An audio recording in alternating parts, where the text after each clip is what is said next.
Hello students, welcome to our channel. तो आज हम सॉल्व करेंगे बेसिक मैथ्स गाला पेपर 4 का सेक्शन ए। बाकी के सॉल्यूशन आपको हमारी प्लेलिस्ट में मिल जाएंगे और इसी तरह हम आपको सेक्शन वाइज सॉल्यूशन प्रोवाइड करेंगे। तो आप हमारे चैनल को जरूर सब्सक्राइब कर लीजिए ताकि आपको सारी अपडेट्स मिलती रहें। और एग्जाम पॉइंट ऑफ व्यू से गाला सॉल्यूशन बहुत ही इंपॉर्टेंट है, तो आप सब उसकी प्रैक्टिस करना और ये वीडियो अपने फ्रेंड्स के साथ भी शेयर करना ताकि उनकी भी प्रैक्टिस हो सके। और अगर आप बोर्ड एग्जाम की तैयारी और अच्छे से करना चाहते हैं तो आप हमारे कोर्स को भी परचेज कर सकते हैं। चलिए स्टार्ट करते हैं आज का गाला paper 4 basic math section A. तो सेक्शन ए 24 मार्क्स का होता है और आपका टारगेट क्या है? 24 आउट ऑफ 24। ठीक है, चलो तो पहला क्वेश्चन क्या है? If 17x plus 23y is equals to 40 and 23x plus 70y is equals to 80, then x plus y is equals to dash। तो यहाँ पर देखो दो तरीके हैं, आप क्या करो, दोनों इक्वेशन को एलिमिनेशन मेथड से अलग अलग x और y की वैल्यू फाइंड कर सकते हैं, लेकिन हमको यहाँ अलग अलग जब वैल्यू पूछी ही नहीं है तो हम क्या करेंगे, 17x प्लस 23y और 23x plus 17y is equals to यहाँ पर है 40 और इधर पर है 80। ओके, अब जब इन दोनों को ऐड कर दोगे तो x और y दोनों के कोएफिशिएंट सेम हो जाएंगे। देखो 20, 30, 40 ये हो जाएगा 40x plus 40y is equals to 8 plus 12 होता है, 8 प्लस 4 होता है 12, 120। अब तीनों में से 40 40 कॉमन निकाल दो, हट जाएगा, सबको 40 से डिवाइड कर दो तो x plus y is equals to 120 by 40 कितना होता है? तो 4 3 ज़ा 12। तो x प्लस वाई हमारी वैल्यू सीधी सीधी आ गई 3, यानी कि आंसर इज ऑप्शन सी। चलो next, among the following equation the sum of roots of equation dash is 3। अब इसमें से हमको बताना है कि कौन सी इक्वेशन का अल्फा प्लस बीटा 3 होना चाहिए। तो पहली इक्वेशन अगर देखें तो ये रहा हमारा b और ये a। तो अल्फा पहले फॉर्मूला लिख देते हैं, alpha plus beta is equals to minus B upon A. पहली equation minus B minus 3 upon A क्या है 2। पहले फॉर्मूले का साइन रखा, फिर b की वैल्यू खुद ही माइनस में है तो -3, तो ये जाएगा +3 अपॉन 2। तो पर यहाँ पे तो बोला है कि 3 होनी चाहिए, तो ये ऑप्शन हट जाता है। फिर दूसरा चेक करेंगे, यहाँ पे a -1 है और b +3 है, तो -b अपॉन a, तो -3 अपॉन a क्या है? -1 है ना। कोएफिशिएंट जो है वो साइन के साथ लेते हैं तो a की वैल्यू -1 है, तो माइनस माइनस कैंसिल, ये हो जाएगा 3। तो बस आगे सॉल्व करने की जरूरत नहीं है, हमारा ऑप्शन बी सही आंसर है क्योंकि इस इक्वेशन के सम ऑफ जीरोस होते हैं 3। चलो फिर है for a given A P, D की वैल्यू है, एन की वैल्यू है, ए एन है, तो ए की वैल्यू क्या होगी ये हमको फाइंड करना है। ए एन और एन 7 है, यानी कि ए एन कितना है 4, तो A7 is equals to A plus 6D, यही फॉर्मूला लगेगा। n की वैल्यू 7 है तो an की जगह A7 रख दिया, तो an का क्या होता है? A plus n minus 1D, तो A7 is equals to A plus 6D। अब an या A7 4 है प्लस A प्लस 6 और D की वैल्यू क्या है यहाँ पर? -4। ये हो जाएगा 4 is equals to A plus minus minus 6 4 24, 24 यहाँ जाएगा तो प्लस हो जाएगा, तो 4 प्लस 24, तो A की वैल्यू आ गई 28। ठीक है, A की वैल्यू क्या है? 28, ऑप्शन डी। नेक्स्ट, A उसके कोऑर्डिनेट है 5 3 और B 3 3 are given points, then mid point of AB is, AB का मिड पॉइंट तो ये हो जाएगा हमारे लिए x1 y1, ये x2 y2, और मिड पॉइंट का जो फॉर्मूला है, मिड पॉइंट के कोऑर्डिनेट्स को फाइंड करने का फॉर्मूला क्या है? x1 प्लस x2 बाई 2 और y1 प्लस y2 बाई 2, तो हो जाएगा 5 प्लस 3 बाई 2, 5 प्लस 3 बाई 2, और ये हो जाएगा 3 plus 3 by 2, 3 plus 3 by 2, 8 by 2, और ये हो गया 6 बाई 2, 2 4 ज़ा 8, 2 3 ज़ा 6। तो मिड पॉइंट क्या आया? 4 और 3। मिड पॉइंट के कोऑर्डिनेट्स आ गए 4 और 3, x कोऑर्डिनेट है 4, y कोऑर्डिनेट है 3, तो option C is a correct answer. चलो now 9 sec square a minus 9 10 square a, 9 sec square a minus 9 10 square a, इसमें से सबसे पहले तो 9 कॉमन निकाल देंगे, तो ये आएगा सेक square A minus tan square ए। ठीक है, अब एक आइडेंटिटी होती है, क्या आइडेंटिटी है कि 1 plus tan square A is equals to sec square A. क्या आइडेंटिटी होती है कि 1 plus tan square A is equals to sec square A. अब हम ये जो 10 है उसको उधर ले जाएंगे तो 10 माइनस में हो जाएगा और यहाँ 1 बचेगा, तो 1 is equals to sec square A minus tan square A, यानी कि sec square A minus tan square A की वैल्यू क्या होती है 1, तो हो जाएगा 9 इंटू 1 और अपना आंसर हो जाएगा 9, यानी कि option B is correct answer.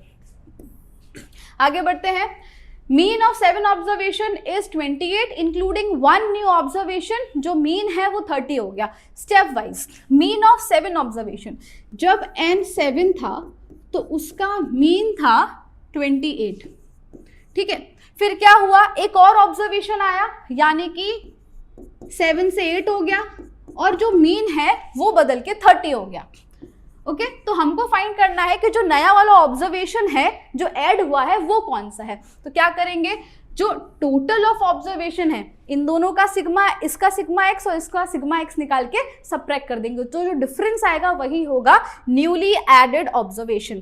क्या होता है, X bar is equals to sigma X upon N, और सिग्मा एक्स फाइंड करना हो तो क्या करते हैं, एक्स बार इंटू एन। तो यहाँ करते हैं x bar into N, 28 into 7, 7 8 जा 56, 7 2 जा 14, 14 प्लस 5 कितना हो जाएगा 19। ठीक है, तो ये 196 आया। अब 8 3 जा 24, इसको क्या करना है 30 इंटू 8, तो 8 3 जा 24 और एक 0। अब माइनस करो, 240 माइनस 196, ये आएगा 44, तो option C is correct answer, है ना। जब ऑब्जर्वेशन एक बढ़ गया तो मीन में डिफरेंस आया, तो हम क्या करेंगे, उन दोनों का सम ऑफ ऑब्जर्वेशन फाइंड करेंगे। जो भी सम ऑफ ऑब्जर्वेशन है उनका जो डिफरेंस होगा वही न्यूली एडेड ऑब्जर्वेशन होगा, तो आंसर इज ऑप्शन सी 44।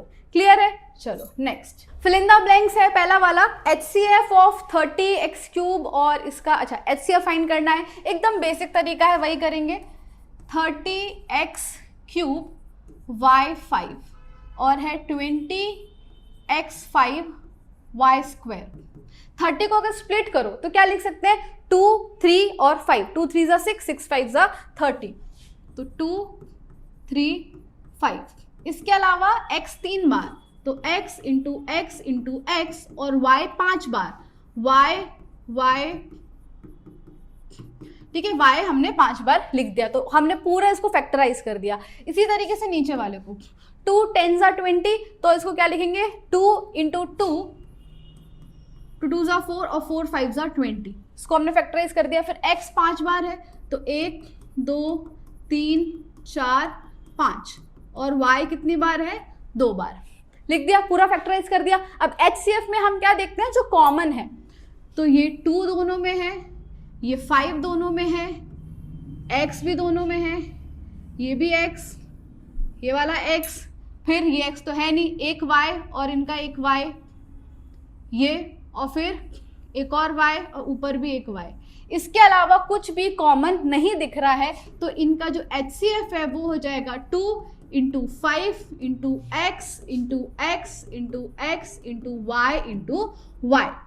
तो 2 5 जा होता है 10, x 3 बार है तो ये हो जाएगा क्यूब, और y 2 बार है तो स्क्वायर। तो आंसर क्या हो जाएगा, 10x cube y square, 10x cube y square. Given graph y equals to px, the zeros of px।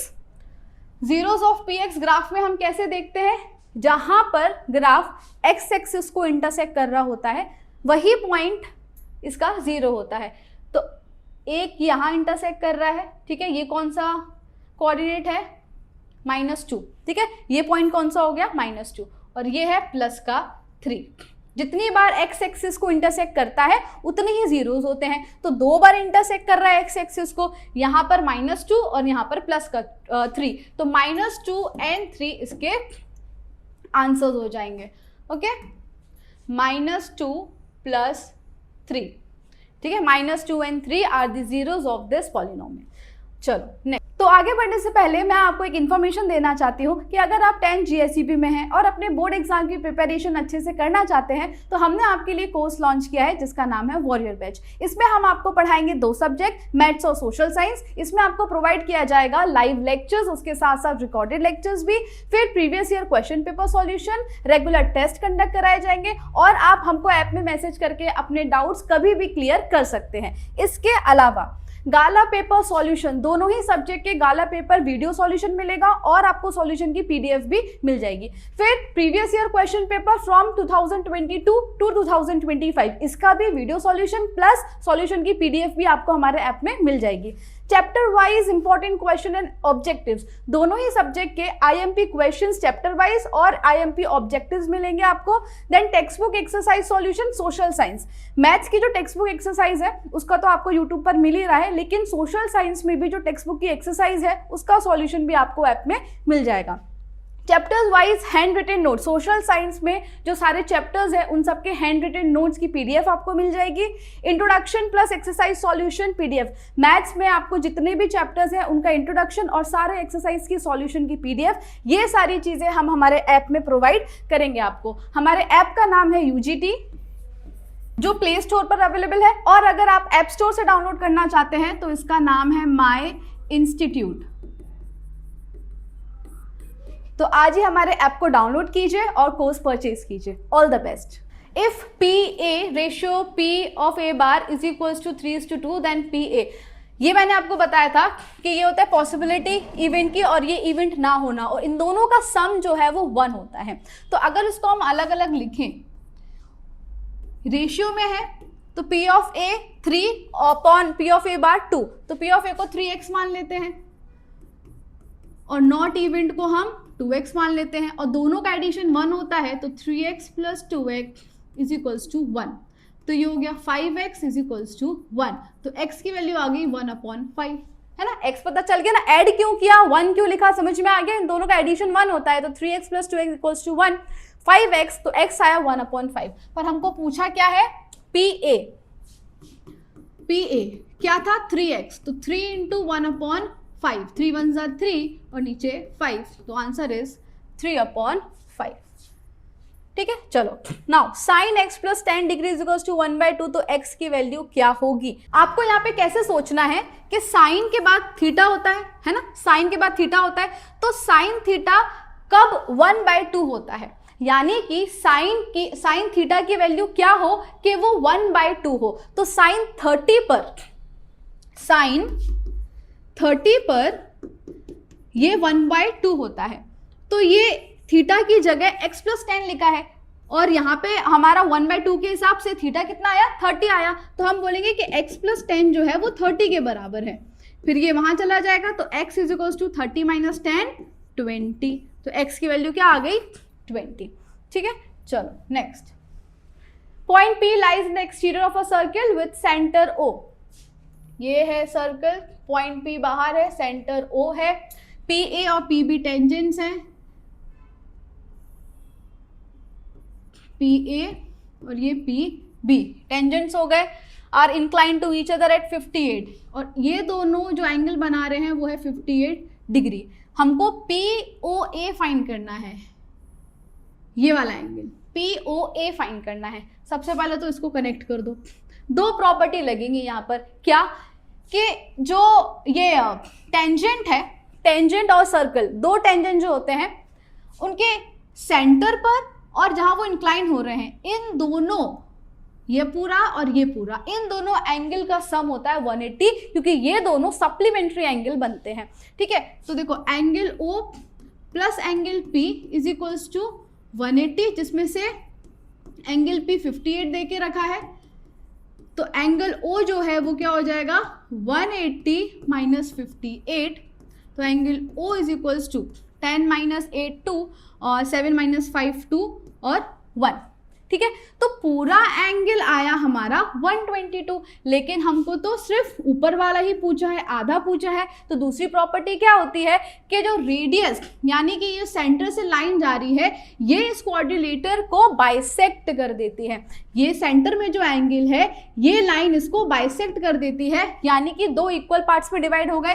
तो देयरफॉर एंगल POA हो जाएगा 122 डिवाइड बाई 2, 2 6 12, 2 1 2, तो आंसर क्या आया 61 डिग्रीज। क्लियर है, आंसर क्या है 61 degree. Now the mean of first and odd natural numbers. First and odd natural numbers, ये तो आप सिंपल सा एग्जांपल लेके ही समझ सकते हैं। जैसे फर्स्ट एंड ऑड नंबर्स की बात हो रही है, तो मैंने पहले 3 ऑड नंबर ले लिए, 1 + 3 + 5। इन सब का एडिशन करो तो आपको मिलेगा 4 + 5 9। ठीक है, मीन क्या होता है सिग्मा x/n। तो टोटल आया 9 और कितने नंबर्स हैं 1 2 3, 3 नंबर्स हैं, डिवाइड किया तो आया 3। मीन है 3 और नंबर भी क्या थे 3। तो जब भी हम फर्स्ट ऑड नेचुरल नंबर्स का मीन निकालेंगे तो वो n के बराबर ही आएगा। देयरफॉर आंसर क्या होगा n। Mean of first n natural number is n। Example देके मैंने आपको समझा दिया। ओके चलो, statement state whether the following are true और फॉल्स। तो 63 और 77 का HCF 1 होगा। देख लेते हैं यहाँ पर 63 77, ये दोनों ही 7 के टेबल में आते हैं। 7 9 ज़ा 63, 7 1 ज़ा 7, 7 1 ज़ा 7। अब बस आगे नहीं जा रहा है, तो इसका HCF जो है वो 7 होगा, लेकिन यहाँ 1 लिखा है तो ये हो जाएगा false. Sum of zeros of quadratic polynomial. अब इसके सम ऑफ जीरोस देखो, यहाँ पर ना सम ऑफ जीरोस क्या होता है, alpha plus beta is equals to -b/a। तो ये स्क्वायर है, ये a है, b और c। तो b है 5, तो -5/a क्या है 3। तो सम ऑफ जीरो क्या आएगा -5/3। और प्रोडक्ट ऑफ जीरो पूछेगा तो क्या आएगा c/a, यानी कि -2/3। तो हमको क्या पूछा है सम ऑफ जीरोस, क्या आना चाहिए -5/3। ठीक है, लेकिन यहाँ क्या है -2/3, इसलिए ये क्या होगा फॉल्स होगा। मैंने इसलिए बताया क्योंकि गाला में इसका आंसर ट्रू देके रखा है, पर नहीं, अगर प्रोडक्ट ऑफ जीरो है तो -2/3 सही है, लेकिन सम ऑफ जीरो पूछा है तो वो -5/3 आएगा, इसलिए ये फॉल्स है। ठीक है, देख लेना आप। If the graph of this equation 49x² - 51y = k is a line passing through the origin, अगर लाइन ऑरिजिन से पास हो रही है तो x और y दोनों क्या होंगे 0 0 होंगे। तो इस वजह से k की वैल्यू क्या है 0 है। तो चेक कर लेते हैं, ऑरिजिन यानी कि x भी 0 और y भी 0 = k। 0 हो जाएगा, 49 × 0 0, ये भी 0 = k। तो k की वैल्यू क्या है 0 है, तो इसलिए ये होगा हमारा ट्रू। ठीक है, ऑरिजिन यानी कि 0 0 सब 0 हो जाएंगे, तो k की वैल्यू 0 ही होगी, ट्रू है। फिर the probability of the sun rising in the west. पर सन तो ईस्ट से राइज होता है, ये एक इम्पॉसिबल इवेंट हो गया, और इम्पॉसिबल इवेंट की प्रोबेबिलिटी होती है 0, नेगेटिव नहीं होती, इसलिए ये हो जाएगा फॉल्स। प्रोबेबिलिटी कभी भी नेगेटिव नहीं हो सकती, उसकी रेंज क्या होती है 0 to 1 में, है ना, इसलिए ये क्या होगा false. Next, answer the following in 1 sentence या word. The common difference of the AP। अब देखो √6 को हम कुछ नहीं लिख सकते, उसको ब्रेक करोगे तो 2 और 3 आएगा। 24 को क्या लिख सकते हैं 2 1 ज़ा 2, 2 2 ज़ा 4, 2 6 ज़ा 12, 2 3 ज़ा 6, 3 1 ज़ा 3। तो एक 2 बाहर आएगा और अंदर क्या रहेगा 2 3 ज़ा 6, तो उसको हम लिख सकते हैं 2√6। फिर इसके बाद अगर बात करें 54 की, तो उसको भी कर लो फैक्टराइज। 2 2 ज़ा 4, 2 7 ज़ा 14, 3 9 ज़ा 27, 3 3 ज़ा 9, 3 1 ज़ा 3। तो 2 3 है तो एक पेयर बन गया, तो एक 3 बाहर आ जाएगा और अंदर बचेगा 2 3 ज़ा 6, तो 3√6। इस तरीके से कुछ है। अब कॉमन डिफरेंस निकालना है, क्या होता है A2 - A1, 2√6 -√6, तो हो जाएगा 1√6। तो D की वैल्यू क्या आ जाएगी √6।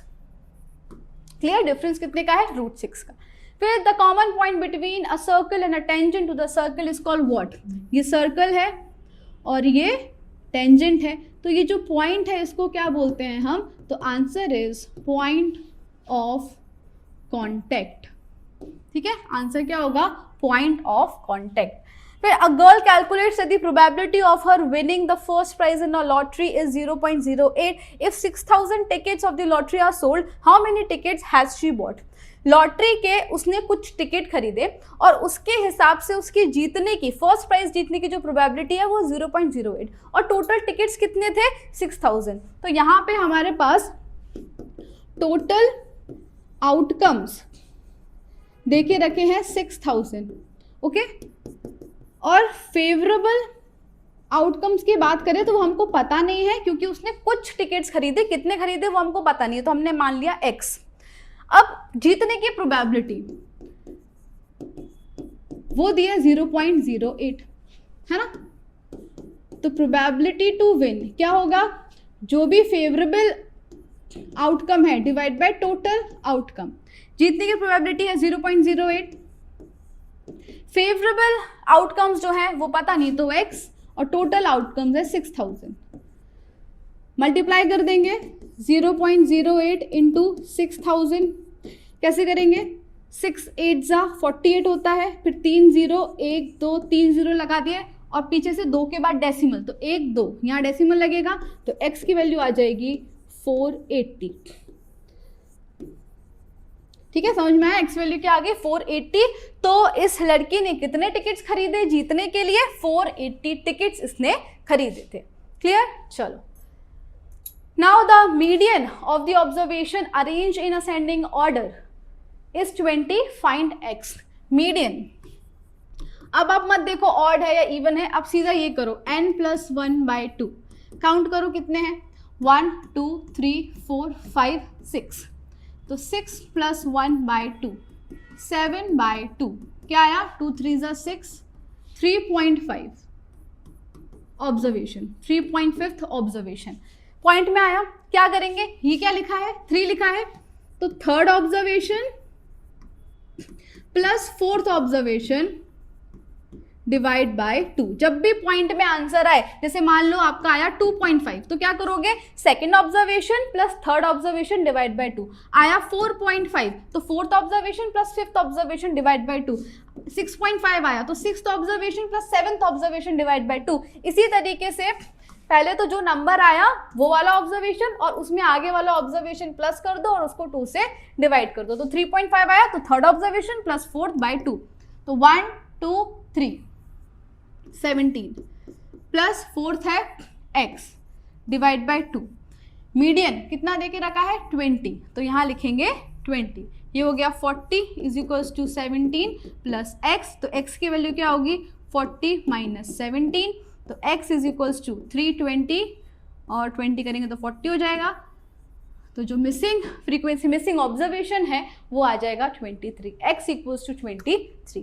क्लियर, चलो next. Match the fair, curve surface area of sphere. अब स्फीयर का तो सिर्फ सरफेस एरिया ही होता है, कोई टोटल या कर्व नहीं होता, तो आंसर क्या है 4πr²। Curve surface area of cylinder, एकदम सिंपल क्वेश्चन है, सीधा सीधा आपको फॉर्मूला पूछ लिया गया है। Curve surface area of cylinder होता है 2πrh, ठीक है, curve surface area of cylinder होता है 2πrh।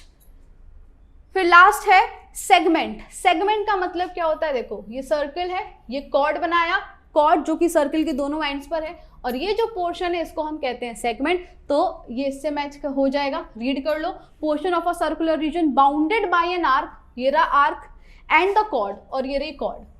आर्क और कॉर्ड से जो एरिया, जो पोर्शन बना है joining the ends of the arc, ये है आर्क, और आर्क के दोनों एंड्स पर ये कॉर्ड है, तो ये जो पोर्शन है इसी को हम कहेंगे सेगमेंट।